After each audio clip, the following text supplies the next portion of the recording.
heartbreaking loss for the Flyers in overtime. Welcome to Postgame Live, presented by Cure Auto Insurance. Ashlyn Sullivan, Scott Hartnell, Al Morgani here with you. I was trying to check the stat and I couldn't find it, but how many times is this going to happen to the Flyers where they win the game, we're getting ready for a Postgame Live with a win, and then it gets taken away from you? I mean, this is crazy that this keeps happening. You said heartbreaking. I'll say devastating for the Flyers, right? Kind of a no-nonsense play. Tippett goes offside. TK thinks he has a game winner. Heck, all of Philadelphia thought they had the winner. Gets called back because of the offside, and 2-0 in overtime. You're not going to stop that puck. No, we think we're talking Travis to Travis victory, and it's going to be celebration, but that Tippett play there, and then York gets tangled up on the play. So a couple of bad plays, but overall, man, when you get goaltending like Vladar is giving you and Anderson is giving you, that's pretty good signs going forward. It's been superb. Yeah, you can't complain about it. Usually we have a reason why they lost this and that. It's Vladar. It's this or that. But Vladar's been amazing this year. He's been tall. He's been big. He's been strong in front of the net. Heck, they were running him over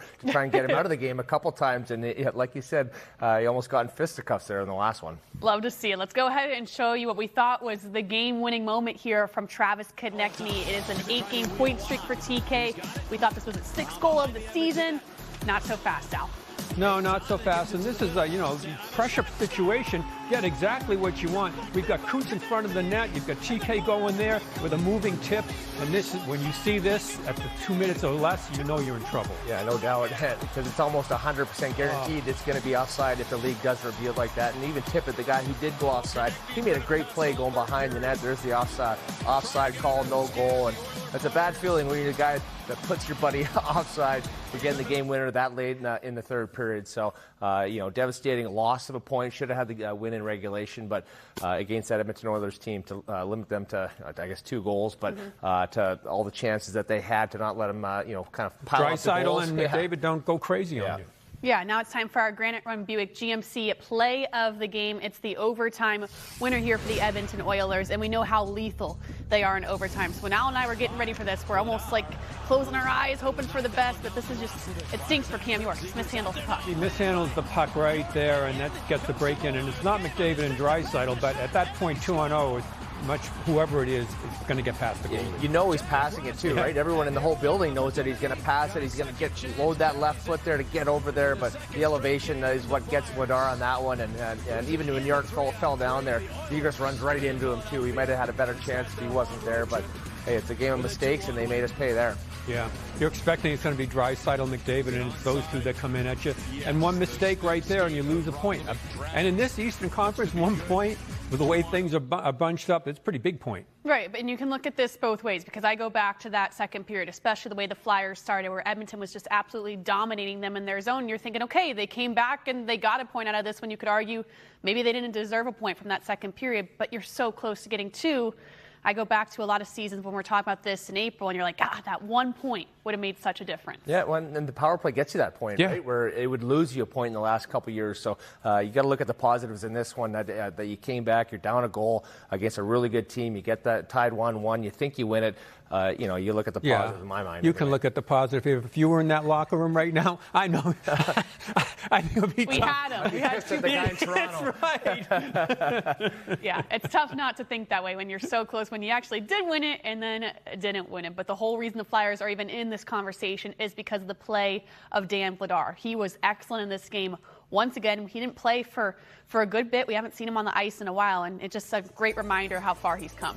Yeah, he's been terrific. He's been real solid right from the warm-ups. We got guys and Chooks can't score on him right there in the warm-up. But then the game starts, and very early the Edmonton was come out and starts flying at him. So it looks like after the Tippett 1 shot, but boy, he kept them in beginning to end. He did, and the goal they did score in that first period, I believe, was the Bush bomb, right? Set up by McDavid, and when you're limiting their chances, and that was a grade A scoring chance. No goaltender in the league is going to stop that bomb. Perfect shot, but you're looking at a bunch of saves here by Vladar just coming in there, holding his post. Look at guys all over him too, Al. So not some easy saves that you'd clarify easy, I guess. Yeah, but you're getting outshot more than 2-1, and you're in it because the goaltender's making save after save after save. So he's the reason you can even get to that point late in the game where you can get 2 points possibly out of Edmonton. And I think that's the positive, but also the problem right now with this Flyers team is you're staying in these close games because of your goaltending, because you're playing strong defense, you're being hard to play against.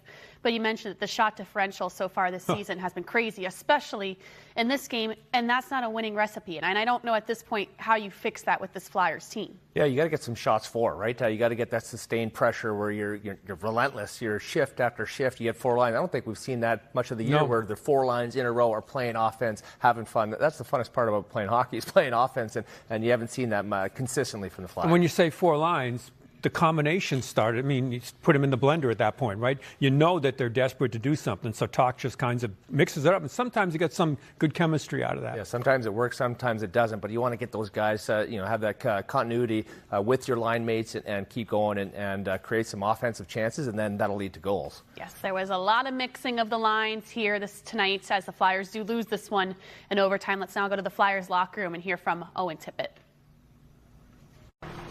Just an unfortunate play on the offside, just in a little bit too soon. Yeah, I think so. Let's be more patient, I guess, but it happens. Well, when on the goal by Maffei, you were kind of behind the net, came out in front. Is that kind of maybe the game plan to take away Stuart Skinner's eyes a little bit? Yeah, I think so. Obviously, with a goalie of that caliber, and especially on the power play, you want to outnumber them in front of the net. So, I think as soon as kind of saw a little bit of a rotation to try to fill spots. How do you guys feel after this one? I mean, obviously, it looks like you win it there with 20 seconds, but then it goes the other way. Yeah, it hurts. I think you kind of stick with it with a team like that, and I think with 20 seconds left, you think you win the game, and I think nobody knows on the ice that it's offside. So it definitely stings. You kind of take a little bit from it, though, the positives of coming back against a team like the Oilers, and they have such firepower on that team that you kind of helped them out there pretty much. Yeah, I think so. I think, they have skill up and down their lineup. You know what they've done the last couple of years, so anytime you can kind of stay in a game against a team like that, you can obviously take positives from it. Is it a good measuring stick? Yeah, I think so. Obviously still early in the year, but like I said, what they've done the last couple of years, so. And I think that's the other side with this Flyers team. I go back to maybe 2 seasons ago. You see this result. You went toe-to-toe with the Oilers. This is so great. Not moral victory, but kind of moral victory. I don't think this Flyers team is okay with that anymore. And that's a great attitude to have, Ashlyn, when you're not happy with getting a point or playing close to these big boys. The Edmonton Oilers, they've been to back-to-back Cup finals and lost them both. But, hey, they want to win. They feel that they have the recipe in that room. They got the coaching, everything to win some games, get into the playoffs. And you can see how dejected he was. Yeah, well, and when you're that guy, you're outsides. You get a sting right there to get going. But he almost, at the beginning of the game, he had that one shot, which I thought could have changed everything with Edmonton coming in. And the other good signs are Michkov and Konechny. I mean, Konechny, I thought, played a real everything in part of his game. Nastiness, getting on people's skin, everything right there. So his game's coming Going together. toe-to-toe with McDavid on the penalty kill. That was pretty cool. That was my favorite shift of the game. That was a positive, that's for sure, as the Flyers lose this one in heartbreaking fashion in overtime. Stay with us here post-game live, presented by Curado Insurance on NBC Sports Philadelphia. Player of the game, Matvei Michkov, 3 goals in 3 games. The first time he's done that in his short career here with the Flyers. Things are starting to click for him. Yeah, nice to see him on the power play, too, moving that puck around. They're creating some chances, waiting for that shot, and there's the shot right there, right between a couple defensemen, bodies there for the Oilers, and ties this one up at 1. Yeah, and how many times do we hear talk say, got to get guys in front of the net there, and sure enough, in front of the net. Even on the goal that was disallowed, it was Couture in front of the net. So this is good here, and Michkov to go find that spot and take the shot with the screen in front. Yeah, the dirty areas. They're finding ways to get there to make it hard on the other team's goaltender, and now it's leading to some goals in these tight games, which is huge. Yeah, leading to some goals. I know Rick Tocchet talked about it at practice this week. It's kind of the next phase of understanding this offensive structure. You definitely just want to see more shots on net eventually. Yeah, practice it a lot, he said. Yes. Guys going to the net, working on their tips, all that kind of stuff. So it's nice to see it's kind of paying off here. Yeah, just take the shot, and that's Michkov with the shot. Of course, on the power play, and the power play does look better. I like York on the power play. Another power play point for him. He's got 6 on the year. Yeah, so controlling that blue line, right? Yeah, so it's a whole different feeling this year when they go in that power play game. You know, even though they didn't score in that third period there, you still felt like this is the biggest opportunity. Well, last year we wanted to decline the power plays, and now we want some more. Want more? You want more overtimes? It's a big difference so far this Flyers season, and one of that is because of the goaltending play of Dan Vladar. Let's now go downstairs to the Flyers locker room and hear from Dan Vladar. What did you see in front of you? Because obviously the Oilers had possession in your defensive zone for a little while. What did you see from the defense in front of you during those long stretches? I mean, you're a desperate group. That's all I saw. Just guys that are leaving everything they have out there. And, I mean, good point, but I thought we could have two. What was a game like this? Things when you guys came back in that third period and take the lead, and then now they had to wait down. That's some of the tough losses for the team. Yeah, like it's a game of emotions, right? So it's gonna be during the season. It's gonna be a little bit of a roller coaster with emotions. So, obviously we would like to, we would like to have that one, to go our way. Unfortunately, it was offsides by a hair, but it's hockey, it's the rules, and they won. Did you think Janmark could have held up? What's that? Did you think Janmark could have held up before he ran? It was him that ran into you, I think. No, it's just hockey play. It happens. It's going to happen again, I'm pretty sure, whether it's me or someone else. So, just emotions and, emotions. Cam York Thank you. It's a great game. Now it's time for our electrifying moment brought to you by Toyota. Bobby Brink, this is one way to clear the zone. I haven't seen it before, but hey, it worked. Yeah, I think he lost his stick here. There he is, no stick. He's trying to get in the lane of that one, and then he's like, oh, I'm going to kick this thing out of here. I don't know what that Superman on your stomach, but I don't know what that one is there. But whatever it is, it's an effort that's worthwhile. Probably a safer play would have been to Superman, like you said, Alan. Push the puck with your hand, but he tries to use the blades, and there's a lot of miles per hour on that. A lot going on there, but hey, it worked. We won't ask questions. Let's now go back downstairs to the Flyers locker room and hear from Cam York. How difficult is it when you guys are in your own zone for long stretches? How difficult is it to maintain the structure and not want to take a chance, especially when it's happening for, it seemed like it was pretty long while there. Yeah, I mean, they're able to change, and we got tired guys out there. It's tough to close and end plays when you're tired on your legs. So they did a good job of kind of rolling over there, and felt like they, would put you in the spin cycle, and you're out there for a minute and a half, and it's just tough to defend that way. So, yeah.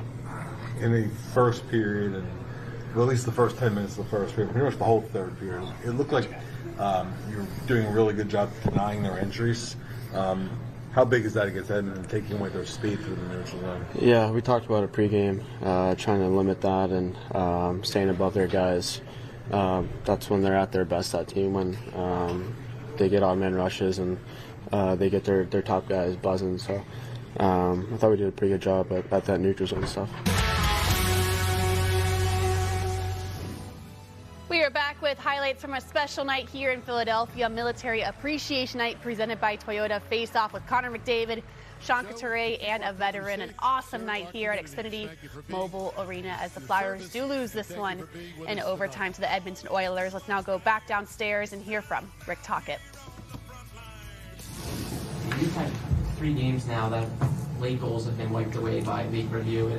Yeah. At the point where you're almost like holding your breath when you score a goal late in the game. Yeah, we thought we had one. I just think sometimes guys just don't make it even close at the blue. I think, it's a tough play, but, what are you going to do? We thought we had it won, but, we have some other things we got to shore up. But, there's some stretches where I liked our game. Obviously, the first 10, I think we had 4 point-blank shots wide. Like, we got to hit the net, right? Then they got the power play and the momentum change. They had the puck. We were chasing, and I thought we had the puck a couple times. We were sticking. We were flipping pucks out. When there's a guy open, give it to him, and we were flipping pucks. But then we started to come. The second half, I thought we were coming. It's good, McDavid and Draisaitl. Every time they're on the ice, to only have them have 2 goals, that's impressive for a lot of guys too. So good confidence for some of the guys. You had some long stretches where you were hemmed in a little bit, and that's happened a little bit over the last few games. I know you've talked about how the guys maintained their structure in that situation, and most of them just talked about how you did it again tonight. How do you turn the tide and get out of that so you're not spending shift after shift after shift defending? Keep the puck, make a pass. Don't flip it out. Don't panic. That's that's some of the things that we're working on. We're not a perfect team, right? And even when we were hemmed in the second, I was talking to Dio, the goalie coach. It was like a lot of their shots from the outside. So it's not. I don't think they had a ton of great A's in that second period. So I know everybody thinks about the shot clock. You got to watch. I'm not saying you. I'm saying you got to watch the game. But I get it. Like I know we got to hold pucks. We got to make some passes, and we're working on it. These guys are trying. So another point. I mean, so everybody expect us to be in last place. So I got to give these guys a lot of credit. Proud of them.